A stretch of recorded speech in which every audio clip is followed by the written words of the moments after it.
Donc bonjour à tous, une nouvelle vidéo concernant la PAC. Donc je vous mets en lien un document très important. L'agro-industrie est le principal bénéficiaire des aides européennes à l'agriculture, aides européennes qui sont financées par les citoyens européens. Et agro-industrie qui est le bras armé de la FNSEA et du CNJA, des jeunes agriculteurs. Donc 9 milliards d'euros par an sont alloués chaque année à la France pour les aides donc, de la PAC provenant de l'Union européenne. Donc parmi les grands gagnants de l'agro-industrie, ils ont pris les premiers, ils n'ont pas donné toute la liste, ils s'en sont tenus aux premiers. On retrouve le groupe Bigard. Le groupe Bigard, dont on connaît notamment la marque de viande Charal, premier industriel européen de la viande, encourage l'industrialisation du secteur selon le rapport. Le document explique que la PAC actuelle, en attribuant les aides en fonction du nombre de bovins, encourage l'agrandissement des exploitations. Mais la situation dominante de Bigard lui permet de casser les prix. Bien sûr, c'est lui qui a la main sur le prix d'achat des bovins dans les exploitations. Résultat, alors que Jean-Paul Bigard se hisse actuellement à la 150e place des plus grandes fortunes de France, 550 millions d'euros, le revenu mensuel des éleveurs bovins n'atteint pas 1100 euros. Bien sûr que non, puisque 70% des paysans gagnent moins du SMIC. Donc bien sûr qu'il n'atteint pas 1100 euros, je vous le rappelle, en travaillant 365 jours par an et en étant présent tous les jours, qu'avec du vivant, il faut être présent tous les jours de l'année. Pour intervenir à tout moment. Donc dénonce les associations. Donc cette concentration pousse également à nourrir des bovins à base de soja importé, d'où la déforestation, notamment au Brésil. On retrouve après parmi les principaux le groupe Avril, groupe Avril, ex-Sophie Protéol, dirigé autrefois par Xavier Bolin, président notamment de la FNSEA, mais pas que.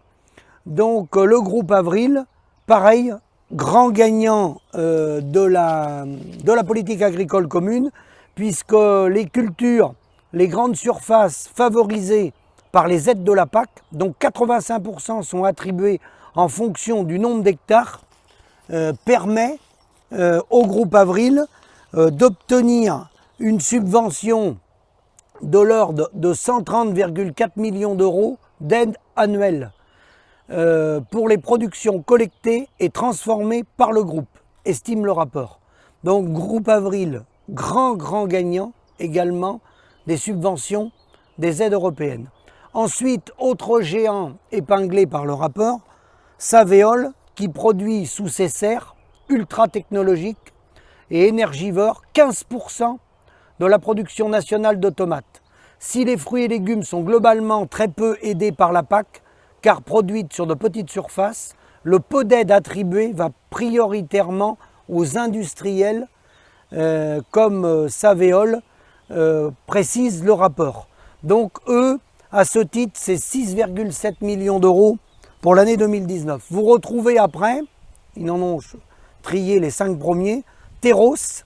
Terros est le 4e industriel étudié par le rapport, connu sous ses marques de sucre Beguinsay, la perruche.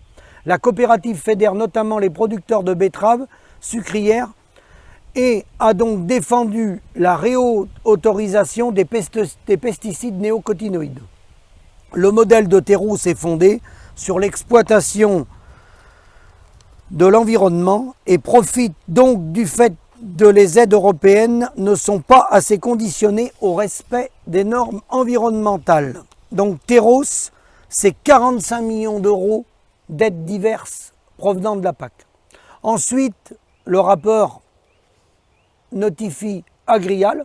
Agrial, très présent dans l'élevage et possesseur de la marque de fromage de chèvre Soignon, est le 5e acteur agro-industriel dénoncé. Il s'agit de la première coopérative française qui notamment bénéficie de la fin des quotas laitiers permettant l'augmentation de la production de lait destinée à l'international. Le rapport dénonce un modèle tourné vers l'export qui déstabilise la paysannerie des pays du Sud via l'export massif de denrées produites en Europe, subventionnées par la PAC, avec les impôts des concitoyens français et européens. À ce titre, et tire le prix vers le bas du lait et donc le revenu des paysans. Agrial aurait touché presque 6 millions d'aides de la PAC en 2019. Donc tout ça pour dire que Bigard, Avril, Savéole, Terros et Agria bénéficient donc largement de la politique agricole commune. Je voudrais rajouter à ce sujet que les décisions géopolitiques et géostratégiques qui ont été prises par les gouvernements de gauche et de droite, accompagnés du syndicat FNSEA-JA depuis 40 ans, ont contribué à perdre notre souveraineté alimentaire, car les géants de l'agro-industrie ont été sur les marchés à l'exportation. Marchés très souvent non valorisants et ont déséquilibré les agriculteurs du Sud, notamment de l'Afrique. Et les petits industriels, les plus petits industriels, surtout des petits privés, mais parfois des petites coopératives, ont un impôt de production qui est le même que ces géants de l'agroalimentaire. Sauf que l'impôt de production, pour celui qui reste franco-français sur un territoire, il est pénalisé.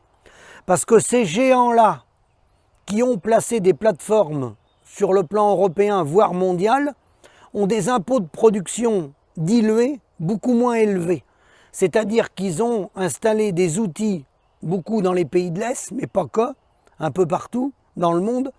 Et sur la globalisation de leurs outils, ils ont un impôt de production, vu que les charges ne sont pas les mêmes dans les autres pays, et les taux d'imposition des sociétés non plus, ils ont un impôt de production global plus faible que l'industriel, le plus petit industriel ou la petite coopérative qui a fait le choix de rester sur un territoire.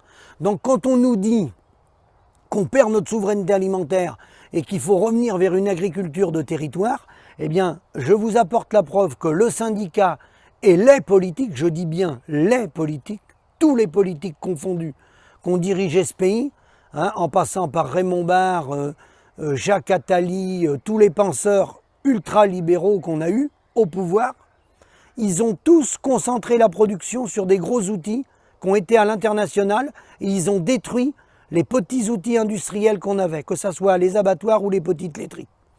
Peu importe, quelles que soient les productions, que ce soit du hors-sol, du lait ou de la viande bovine. Voilà ma réaction. Je vous dis à bientôt sur un autre sujet.